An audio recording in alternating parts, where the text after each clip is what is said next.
Let's take a closer look at the media screen in an object record. The media screen allows images, audio, video, and/or documents to be added to a record. Multiple files may be attached. Each file can be a maximum of 1.95 gigabytes. Almost all file types can be uploaded. We're going to start by clicking on the media screen and then clicking Upload Media. Navigate to the location on your computer of the file you wish to upload. Select the file, then click Open. The database will resize photos for you at various sizes. Therefore, it's a good idea to use the highest quality of image that you have. As the media uploads, we may get this spinning circle with a percentage of complete status under Upload Media while the file is uploading. Wait until the file reaches 100% and the text changes to one selected before saving. To set the media to be visible on NovaMuse, select Accessible to Public from the Access drop-down menu. Note that if the object is on loan, do not make the media accessible to public.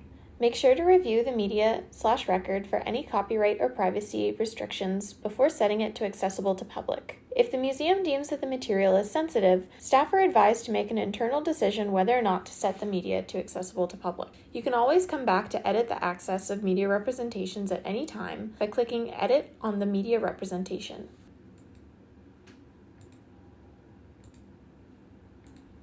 If the media has text, for example on a postcard, you may choose to make the media appear on NovaMuse's transcribe page so the public can help transcribe text from an image.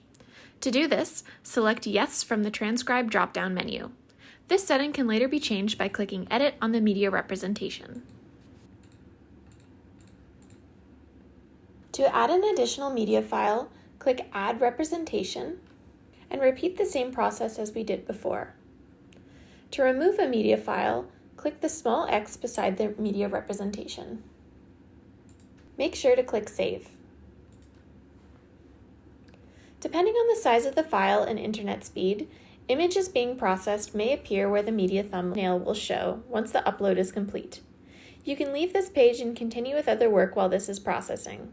To view media on Collective Access, click on the image thumbnail to open the media viewer, which allows you to zoom in, pan across the image, and download it in a range of sizes.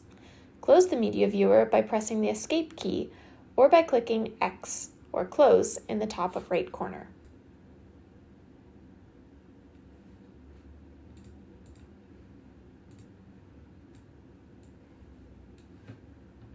You can also add media directly from a mobile device such as a smartphone or tablet.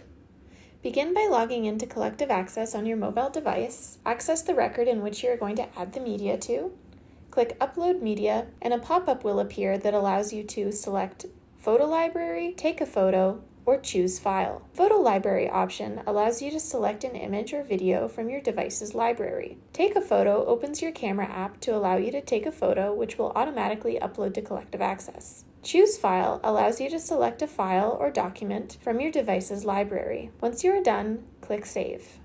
When uploading audio and/or video files, an Annotations button will appear on the media representation when the upload is complete. Use this function to highlight specific clips in the recording. For example, if the media is an oral history, you can identify what the interviewee is speaking about in different sections of the recording. To add annotations, click Annotations in the right menu of the media representation. This will open a new window where you can play the file and set annotations in tandem. Play the recording and click plus to start at the beginning of the section you want to capture. Click plus end to stop capturing. This will pause the recording. Add details to the annotation before continuing, including a title, adjusting the start and end times, and/or the accessibility of the annotation.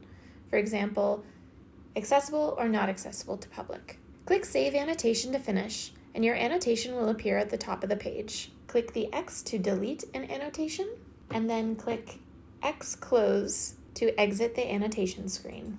When uploading audio or video files, a caption or subtitle file will automatically generate and be attached to the media's full record. Captions may take some time to generate depending on the size of the media file and internet speed. To view the status of caption/subtitle generation, use the Processing Status widget on your dashboard. Navigate back to the media representation's full record to view the captions/subtitles field and download the newly generated text file. The caption/subtitle file will appear as English CA and size of the file, with a download button. The language in the label will be different if the caption generator detects a language other than English being spoken in the audio, for example, Canadian French. Download the file to read the captions/subtitles.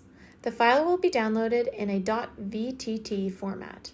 It is recommended to open the file in WordPad if using a PC to be able to make edits to the text if necessary and save the file in the same format. .vtt can be opened for viewing in other word processors, but may not be able to be saved in the same format. Note that it is strongly recommended that all captions and subtitles are reviewed and edited if necessary before setting the media to accessible to public. This is to avoid publishing incorrect quotes and/or information to Novamuse. Make sure to look for misspellings in all text, especially the names of people and/or places. You'll also want to check that the language of the text is correct, that all lines and words are included, so making sure that the text did not skip parts of the audio. Make sure that the timestamps are correct, as well as punctuation and spacing. If the audio includes music or singing, check if the text is repeating the same line that was spoken prior to or after the music or singing, if that's applicable. Certain factors in the audio may cause errors in the subtitles. These can include accents, dialects, or enunciations of words, mumbling, disfluencies, quiet speaking, or multiple people speaking all at once. You'll also find this if more than one language is spoken in the same audio file, if there's a lot of background noise or static, as well as transitions between music, singing, and speech. To upload a new or edited caption/subtitle file, delete the automatically generated file by clicking the X button on the right-hand side of the Captions field. Then, click Add Caption File to add the new or edited file. For extra help and information on writing and editing captions, check out the list of resources in the CollectiveAccess Manual linked below.